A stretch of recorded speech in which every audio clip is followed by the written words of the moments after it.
નમસ્કાર મિત્રો, સ્વાગત છે તમારું આપણી આ યુટ્યુબ ચેનલમાં જેનું નામ છે ગુજરાતી જીકેની, જેમાં વટમિત્રો દેશના કરોડો પેન્શનરો કે જેઓ કેન્દ્ર સરકાર અને રાજ્ય સરકારોના વિવિધ વિભાગોમાંથી રિટાયર થયેલ છે અને હાલ સરકારના ઓપીએસ જે યોજના હતી જૂની પેન્શન યોજના, તેના અંતર્ગત જૂની પેન્શન યોજનાના પેન્શન મેળવી રહ્યા છે તેવા કરોડો પેન્શન ધારકો માટે ખૂબ જ મહત્ત્વના સમાચાર સરકાર દ્વારા બહાર પાડવામાં આવ્યા છે. મિત્રો, સરકાર દ્વારા જે છે તે વર્ષ 2006 પછીના જે લોકો રિટાયર થયા છે તેવા કર્મચારીઓના જે છે તે પેન્શનમાં રિવિઝન કરવામાં આવી રહ્યું છે અને બજેટમાં મિત્રો જે છે તે સમાન પેન્શન કરવાની લઈ અને મિત્રો મહત્ત્વની જાણકારી જે છે તે નાણામંત્રી દ્વારા જાહેર કરવામાં આવે તેવી મિત્રો આશાઓ સેવાઈ રહી છે. તો આજના વિડીયોમાં જાણીશું કે પેન્શન ધારકોનું પેન્શન કઈ રીતે વધશે અને પેન્શનમાં રિવિઝનની દરખાસ્ત શું છે, 2006 પછીના લોકોને આ પેન્શનના રિવિઝનથી શું ફાયદો થશે, તમામ માહિતી આજના વિડીયોમાં આપ સુધી પહોંચાડીશું. તો તમે વિડીયોના અંત સુધી બન્યા રહેશો અને જો ચેનલમાં નવા હશો તો અમારી ચેનલને સબસ્ક્રાઇબ કરી બાજુમાં રહેલું બેલ આઇકન દબાવી દો, જેથી કરીને ચેનલ પર મૂકવામાં આવતા વિવિધ ભરતીઓના નોટિફિકેશન, વિવિધ ભરતીઓના પરિણામ, જીકેના વિડીયો અને સરકારી કર્મચારી પેન્શન યોજનાઓને લગતા પરિપત્રો સરળતાથી તમને ચેનલના માધ્યમથી ઉપલબ્ધ થઈ જાય. તો મિત્રો, સારા સમાચાર છે. પેન્શન ધારકોનું પેન્શન વધવા જઈ રહ્યું છે.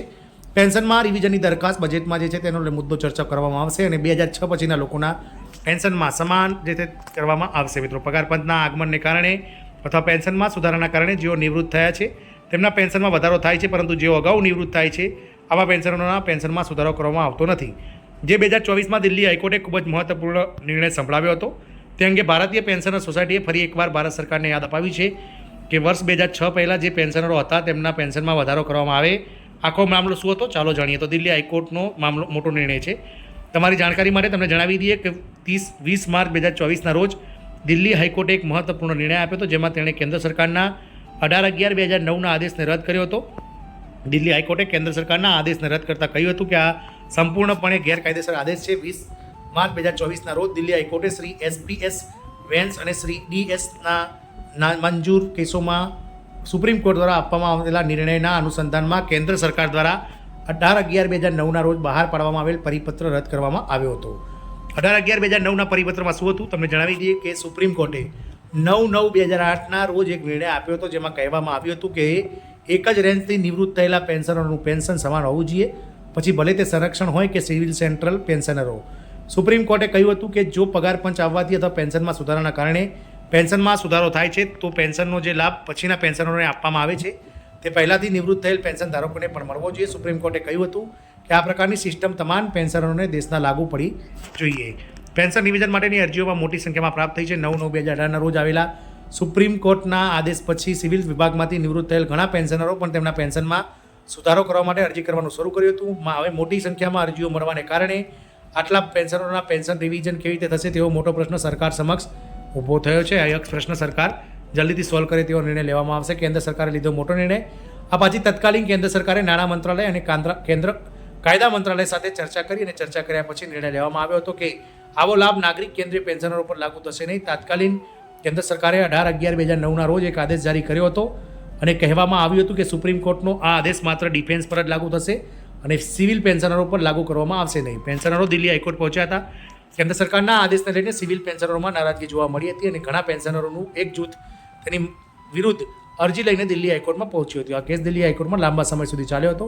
ઘણી ઉલટ તપાસ બાદ બંને પક્ષોની દલીલ સાંભળ્યા બાદ આખરે દિલ્હી હાઈકોર્ટે સિવિલ પેન્શનરોની તરફેણમાં મહત્વનો નિર્ણય સંભળાવ્યો હતો. દિલ્હી હાઈકોર્ટે કેન્દ્રના નિર્ણયને ગેરકાયદેસર જાહેર કર્યો હતો. દિલ્હી હાઈકોર્ટે 20 માર્ચ 2024ના રોજ એક નિર્ણય આપ્યો હતો, જેમાં કેન્દ્ર સરકારનો 18/11/2009ના પરિપત્રને ગેરકાયદેસર ગણાવ્યો હતો અને હાઈકોર્ટે કહ્યું હતું કે પેન્શન ડિવિઝનનો લાભ તમામ પેન્શન ધારકોને લાગુ પડશે.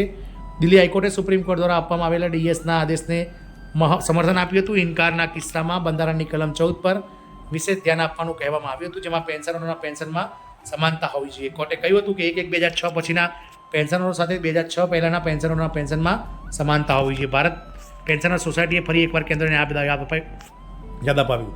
20 માર્ચ 2024ના રોજ આપવામાં આવેલ દિલ્હી હાઈકોર્ટના નિર્ણય બાદ ભારત પેન્શનર સોસાયટીએ કેન્દ્ર સરકારે તેનો અમલ કરવાની માગણી કરી હતી, પરંતુ આજ સુધી કેન્દ્ર સરકાર દ્વારા કોઈ કાર્યવાહી કરવામાં આવી રહી નથી. આવી સ્થિતિમાં ભારતીય પેન્શનર સોસાયટીએ ફરી એકવાર કેન્દ્ર સરકારને વિલંબ ન કરવા યાદ અપાવી છે. દિલ્હી હાઈકોર્ટના આદેશનું પાલન કરવાનું અને તાત્કાલિક અસરથી તેનું જે છે તે અસરથી પાલન કરવું જોઈએ અને 2006 પહેલાંના તમામ પેન્શનરોને 1/1/2006 પછી નિવૃત્ત થયેલ પેન્શનરોની સમકક્ષ લાવવા જોઈએ. ભારત પેન્શનર સોસાયટીએ જણાવ્યું હતું કે જો આમાં વિલંબ થશે તો તેઓને ફરીથી કોર્ટનો સંપર્ક કરવાની ફરજ પડશે.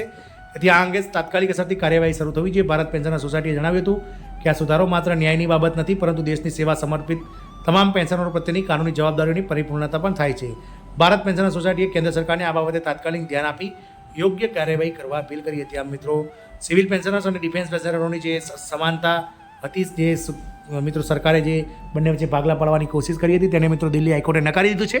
જોવાનું એ રહેશે કે દિલ્હી હાઈકોર્ટનો આ 20 માર્ચના જે ચુકાદો છે તેનો તમામ વિભાગોમાં સરકાર ક્યારથી અમલ કરશે. જય હિન્દ, અસ્તુ.